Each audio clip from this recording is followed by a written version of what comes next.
Please, servants of the Lord, do not use the name of the Lord to burden people. Yes. Not that you are not qualified. Not that they should not. Paul, another time, he argues about rights of an apostle. Yes. The church is supposed to feed the apostle. But again, the apostle can become a blessing to the church by making their burden lighter. I know that Paul says that they loved, and this is the most powerful reason why they were working.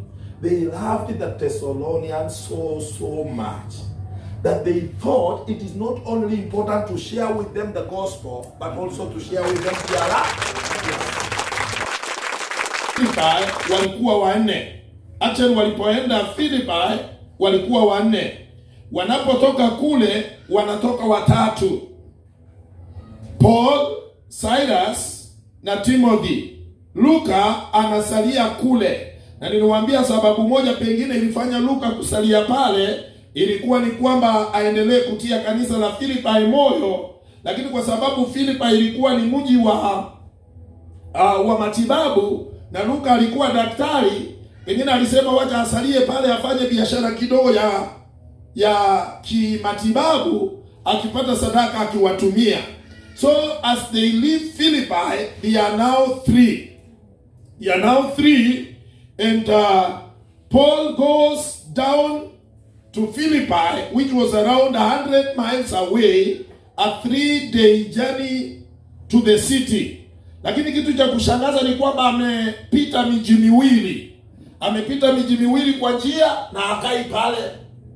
Anapita miji miwili kwa njia na apiti hapo, na mpaka sasa mshirika wa kanisa hili anafaa elewe game plan ya Paulo. Game plan ya Paulo ilikuwa kwamba aende mji mkubwa, na akimalizana na mji mkubwa, akikuwa kwa mji mkubwa akiwahubiria injili, itakuwa rahisi watu wa mji mkubwa kutoka wakienda vimiji kidogo wakichukua neno la Mungu. So what actually was the game plan of Paul was to go to strategic cities, and once he did the gospel in those cities, they will act like a springboard. I hope you know what a springboard is. A springboard is when people are sprinting, there is that thing they step on before they arise. On your mark, ile kitu wakipigiwa mahali pale wanaamka kutoka. So alikuwa anataka hiyo miji kuwe kama springboard ya kuchukua neno in other small villages. So the reason why he might have passed through the town we read here called Amphipolis and Apollonia without going in, probably he thought they were small cities.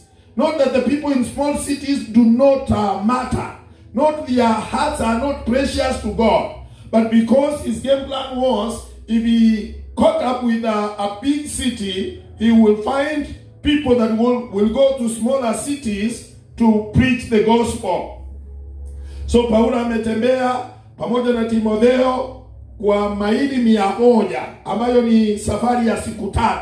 Hayo tuliyasema siku ile ya mwisho kabla ndugu yetu Huru hajafunga inji. A 3-day journey, but again we forget if we didn't write. So a 3-day journey of trekking. Probably they lodged into some area and woke up in the morning to continue with the journey. Wamefika kule. And Thessalonica is quite different from Philippi. Why? Thessalonica was a big city with over 200 people, 200,000. A population of 200,000. In AD 50, that was a big city. And I told you, that is the biggest city that Paul had visited during his missionary journey. No any other city was as big as Thessaloniki. And for Timothy, you can imagine, this must have wowed him. Hii city ilimstua kama vile ulivyostuka mara ya kwanza ulipokuja Nairobi. Kwa hivyo ilistua huyu kijana wa miaka 19 ama 20 hapo, na kushangaa hii ni mji iko kiasi hiki, na kushangaa hawa ni watu wanapita hivi na hawagongani. So So it was a big city. It was the capital city of the Macedonian region. So I am tempted to guess, if Paul saw a Macedonian man calling them to come, he should have directly come to Thessaloniki. But God had wanted him to be in Philippi first before he goes to Thessaloniki. And now that he was there, you must realize the condition in which he was in. Imagine he was a recent releasee from prison. Alikuwa tu amefunguliwa kutoka kwa jela. Na hiyo jela alikuwa amegongwa. Alikuwa amechapwa. Alikuwa na majeraha. Na wekanisha siku 3 za kutembea. Kwa sababu alitoka kwa jela, akaenda tu kwa Lydia, na wakatoka baada ya kuwa encourage the brethren. So ni jamaa ambaye amegongwa, ni jamaa ambaye amekuja kwa safari ya siku 3 na amefika pale. And the Bible tells us something, as it was his custom. Brethren, we need to build up habits that will never be dampened by what happens around us. Yes. We need to, like the habit of prayer, like the habit of giving God glory in every circumstance. Yes. Like the habit of being thankful in all situations. So we are opened into the door of the Apostle Paul that immediately arrived in Thessalonica, as it was his custom. Did you know that Jesus also had a custom? No matter how busy yesterday was, early in the morning, as it was his custom, he would arise for prayer. Amen. Do we have people that have customs? So that whenever they go, whether it is a house of a Muslim, they will pray like they pray wherever they are. The other day I invited a pastor to my home. Nilikuwa nimemunganisha harusi, akakuja na bibi yake na mtoto saa 7. Si mimi nafikiria tunafamiwa. Ninatoka kwa usingizi bwana, ninasikia ni kama mtu anabomoa nyumba. Anagonga maombi mpaka nikasema huyu mtu hajui kuna watoto wanalala next door. Nikasema hii apiti yake ile kuja chini, kumbe nilienda kumuuliza, akaniambia pastor, nilitaka niombe polepole lakini nikapata nimerupuka kama vile nilikuanga. Kwangu nikamwambia hujakosa, hujafanya dhambi, but it was his habit. Ile apiti yako inajionyesha ni gani? Kuna majamaa wakienda mahali apiti ile inajionyesha, akiona kama msichana yeyote anapita nako. Kuna kajamaa kakona apiti, akiona hata kuku kama sio yake, kwa sababu kuna apiti ya wizi, anaona nyama. So as it was his custom, Paul visited the synagogue. Why? Because he was a rabbi. Why? Because he was a Pharisee. He had grown up in the synagogue. He had learned scriptures in the synagogue. So when he realized that in Thessalonica there was a synagogue, remember there was no synagogue in Philippi. You remember? Yes. Now he has come to a place where there is a synagogue. Timothy, you will learn something. You learned on how to plant a church where there is no synagogue. And now you will learn on how to plant a church where there is a synagogue. There is another thing Paul did, and I explained it in details when we did it last. He was a tent maker. And now he wanted to set up shop for his tent making business. Hakufanya hayo Philippi. Kwa nini? Kwa sababu walipoenda Philippi mkutano wa kwanza, mama mmoja alijitokeza akawachukua kwao. Na huyu mama alikuwa na biashara ya kutoshelesha mahitaji yao. Kwa hivyo hawakukuwa na haja ya kuanzisha biashara ili kujikimu. Lakini wamefika Thessalonike, wamegundua hapa hata ingawa kuna synagogue, kuna wazee wa kanisa hapa watasuilia kazi. So tena Paulo akatafuta mahali watu wa hema wanapatikana. Do you know that in every city there are areas you can find an item, and another area you will find a different item? Yes. Si ni kweli? River Road unajua utapata vitu fulani. Lakini ukienda Kirinyaga Road unajua utapata vitu ya magari. Ukienda Isiri utapata vitu ya Somali. Ama namna gani? Inanuka perfume ya Somali. Sijui Moi Avenue nini inapatikana. So kuna uwezekano katika city ya Thessalonica kulikuwa na kona ya tent makers. Paul na yeye akaenda hiyo kona akawaambia, mnaweza nipatia nafasi na mimi niweke biashara yangu? Akapewa. So he did those two things. I think Timothy must have wondered. Timothy must have wondered kwamba I thought I was a servant of the Lord. And now this guy is opening a shop for us here to do business, tent making. Hey. Nafikiria Paulo kuelezea Wathesalonika kwa nini alifanya hivyo, he was also explaining it to Timothy. Paul gave 3 reasons. Paul gave 3 reasons why he was setting up shop for tent making. We will come to that. But before we come to that, let me say this. I said Thessalonica was in the province of Macedonia. It was the headquarters of the region. It was bigger, busier, and more commercial than Philippi. Paul's missionary game plan was to stop at strategic cities which will be a springboard to reach other smaller cities. He passed through 2 other smaller cities along the way, but he stopped at Thessalonica. Why? If an athlete came to Kenya and he wanted to settle in Kenya, he will probably not go to Mombasa, because Mombasa atakuwa slowed down. Maneno ya Kiswahili madogo madogo.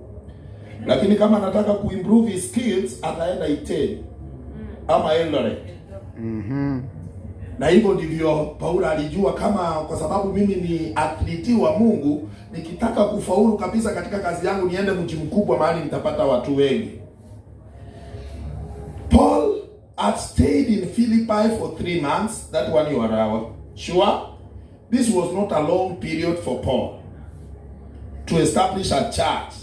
But for a man 50 years old, mtu kama Paulo alikuwa na miaka 50 na maisha yake yalitishiwa, hakujua kama atafika 51. 3 months was a long time.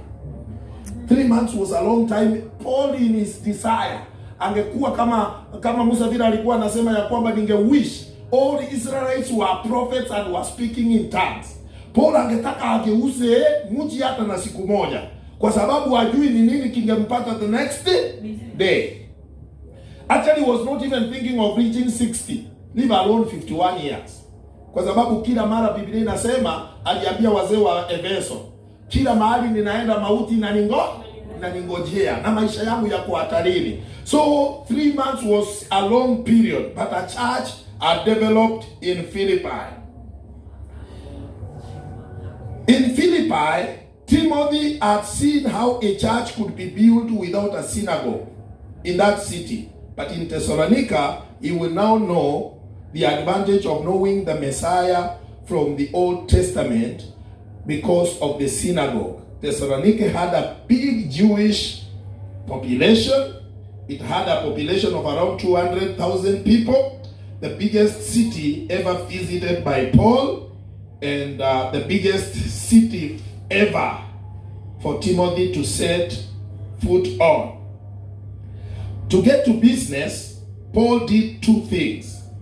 He looked for a synagogue, as it was his custom. He set up shop for tent making. He could have needed bread. He could have needed bread, even as he preached. Of course, we tell you to give, but let me tell you, even if you didn't give, we will still continue living because we have hearts. Yes. Bwana Yesu asifiwe. Kuna watu wana demonize kazi za mikono. Wakiona mtu anafanya kazi ya kushuka nywele, wanaona huyo ako chini. Let me tell you, the Bible says he will bless the work of our hands. So if you have your hands, tell God to bless them, so that you can use them to bring bread to the table. We will answer the question of Timothy. Is a pastor supposed to work? Paul was a renowned rabbi, so he was allowed to teach in the synagogue, but it only lasted 3 Sabbaths. Paulo alikuwa mtu wa kutajika katika mafundisho ya Old Testament. Alipopewa nafasi kuhubiri synagogue, alipata tu Jumamosi 3. Baada ya hapo majamaa wakasema, huyu mtu akiendelea kufundisha hapa hatutakuwa na watu wa kutupenda, kila mshirika ataenda upande wake. They told him, you are no longer welcome in our synagogue. And I told you last time that Paul had a uniform way of doing things. When you go home, you read Acts 13:14-41. Kila mara Paulo angefungua maandiko katika synagogue, angeanza kumzungumzia Yesu vile alivyozungumziwa na Musa, vile alivyozungumziwa na manabii, na anawaeleza vile Yesu ni timizo la agano la kale katika New Testament. He will tell them, actually Paul angemaliza injili yake without talking about resurrection. He will tell them that this Jesus I am telling you was crucified. Yes. But even after being crucified, he resurrected. Yes. Hallelujah. Brethren, even when we are threatened about issues of death, let us also take hope in the issues of resurrection. Amen. Our power as a church is not even in time. Yes. Our power is in resurrection. Amen. Hallelujah. Amen. The Bible says in Ephesians that na hizo nguvu zilizomwamsha Yesu kutoka kwa mauti ni nguvu ambazo hasina comparison. Mimi mtu akiniambia story mbaya ambayo ninasikia inaniumiza, I always think about the resurrection power. And I tell myself that if only the resurrection power will come upon this guy, hallelujah, everything will change. Because they buried him. They put sentries, they put askaris walinde, and they even rolled a big stone by his mouth, by the mouth of the grave. But the Bible says that there was a power that shook all the world, and the stone was rolled away, and Jesus resurrected. So Paul could not finish his discourse without talking about resurrection. And probably that was the standard way of doing things. Angeenda kila mahali angewaambia kuhusu Yesu vile alivyoongelewa na Musa, alivyoongelewa na manabii. Halafu anafika mahali sasa nawaambia kuhusu Yesu aliyefufuka.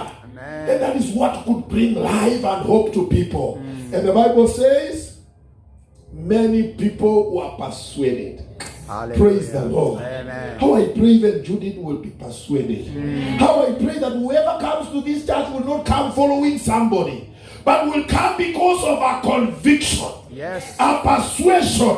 Ya kwamba if I go to that church, I will be led well. I will be shown the right way. And such people are not easy to take away. Yes. People of persuasion. Unaona vile walifukuza Paulo kutoka kwa kanisa, majamaa walimfuata. Walimfuata, hawana nyumba, wakamfuata. Wakamfuata mahali anatengeneza hema. Walimfungia siku moja ya Sabato, lakini wakampatia nafasi ya kila siku kwa streets. Wakampatia nafasi ya kila siku in the homes. Wakampatia nafasi ya kila siku in the tent making workshop. Amen. And the Bible says that day and night, oh my God, they may close you for one day, a worship day or a Sunday, but they may open opportunities for you day and day. Hallelujah. Let us talk something about self-supporting work. And I want to encourage every one of us here, including myself, that it is time. Even as Corona has come, it is a wake-up call that we do not depend on one thing. Sijui kama tumesikia. Yes.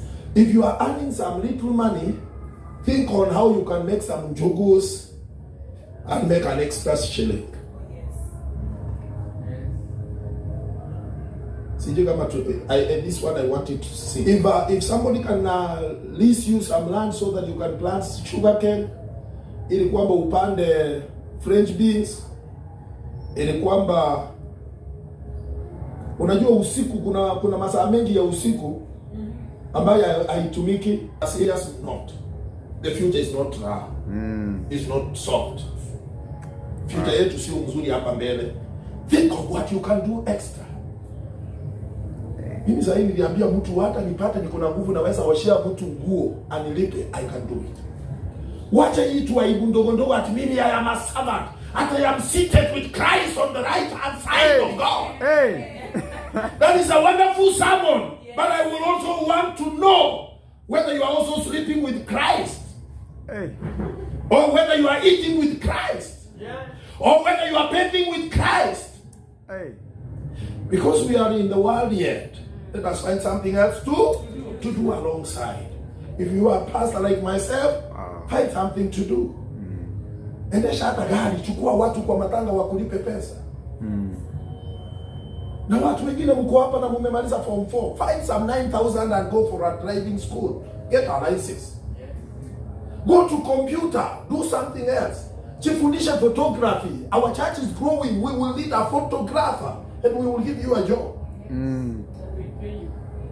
Jifundisha mambo ya computer. We will need an office assistant. I tell you, not long from now, yes, we may need an office assistant. And somebody will take up the job.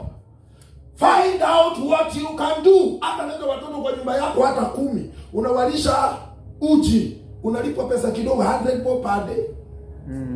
Na uko na 10. That is 1,000. For 30 days, that is 30,000. Tuone kwa bahasha. 3,000 tukuachie 27. Hey, hallelujah. During the week that you worked in tent making, Felix nisomee 1 Thessalonians 2:9.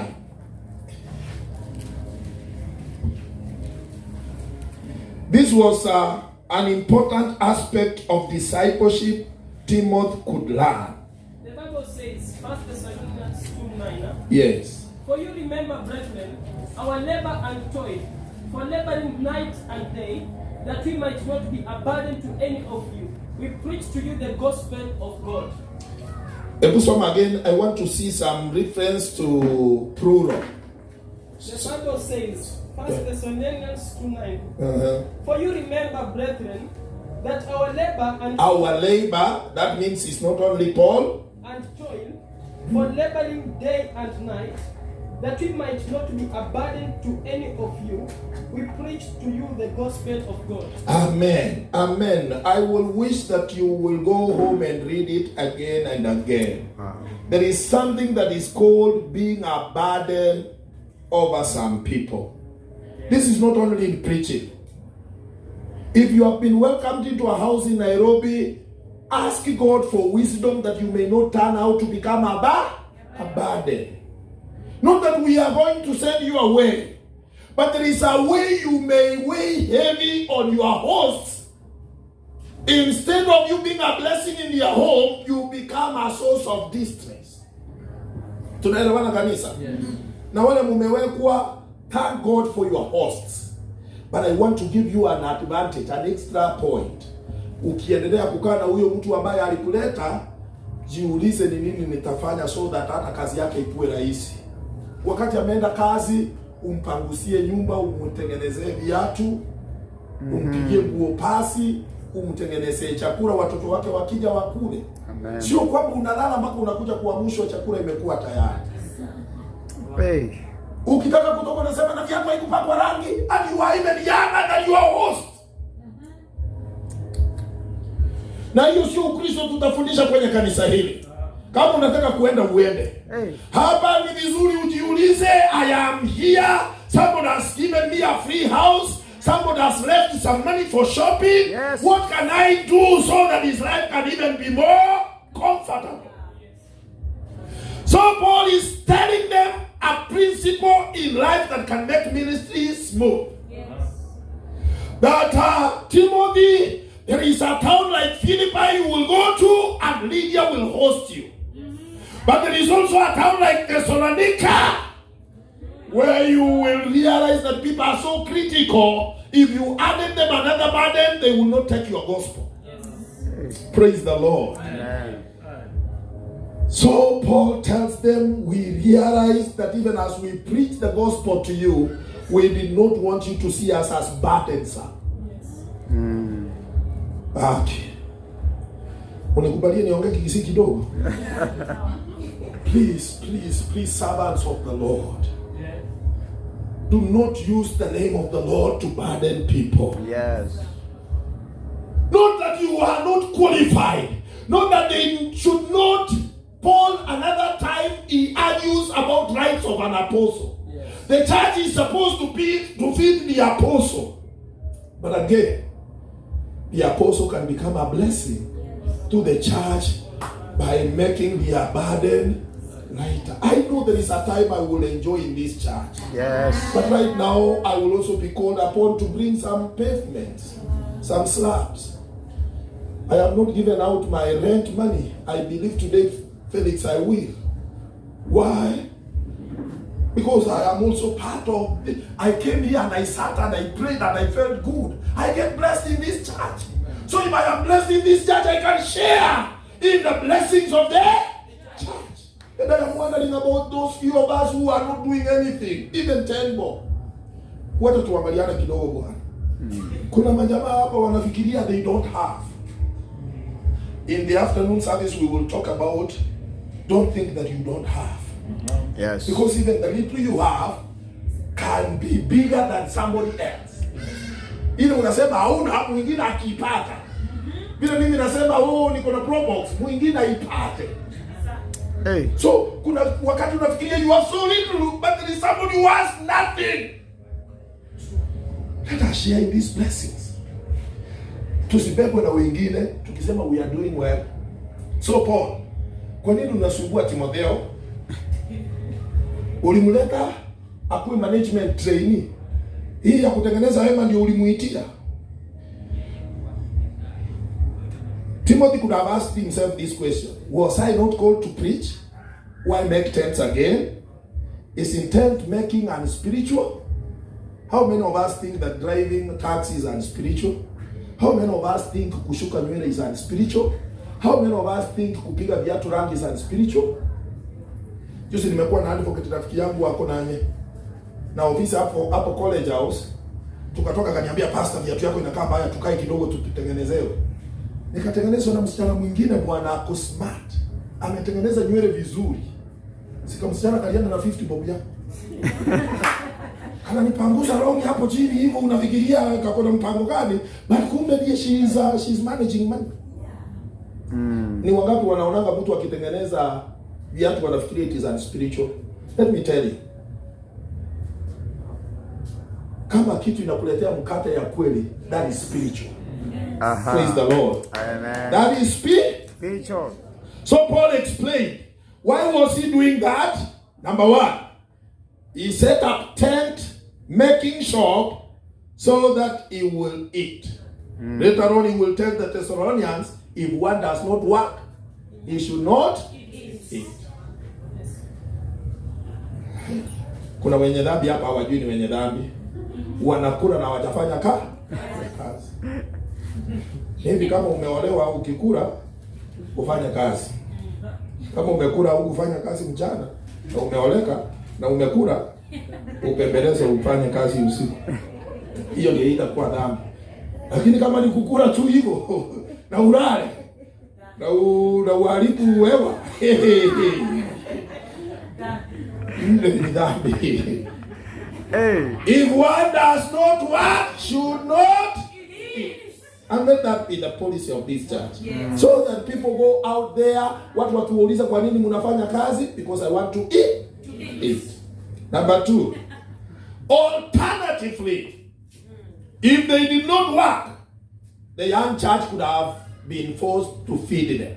Were they ready to do it? Paul was not very sure. He thought it unwise. While there was nothing wrong about the church feeding them, Paul looked at it at that stage and thought it was unwise. Imagine sasa angekuwa anakula chakula yao na wamfukuze vile walimfukuza.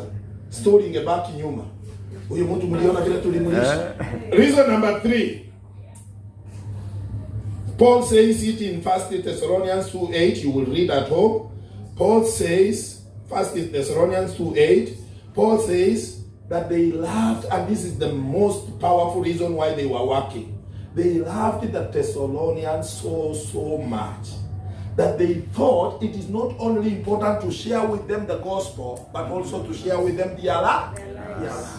Wow. There are many ways of proclaiming the gospel. It is not a must that you may carry a microphone. But even as you repair the shoe of someone, you will be telling them the testimony about Jesus. Hallelujah. So Paul realized that the effective way of sharing the gospel, like ninaombea Judy de aende kutengeneza mtu. Anaweza kumtengeneza akimwambia kuhusu ye. Yes. Umewahi enda kwa saluni mkaona magazines ziko huko? Magazines za nguo, watu wanafanya biashara, mtu akingojea ashukwe anaendelea kuona advertisement ya nguo. Did you know mtu anaweza endelea kuona advertisement kuhusu Yesu? Yes. Did you know muziki inaweza wekwa kwa saluni ya kusema about Jesus? Mtu akitengenezwa hata kwa gari. Naomi anafanya kwa matatu industry and I am proud of her.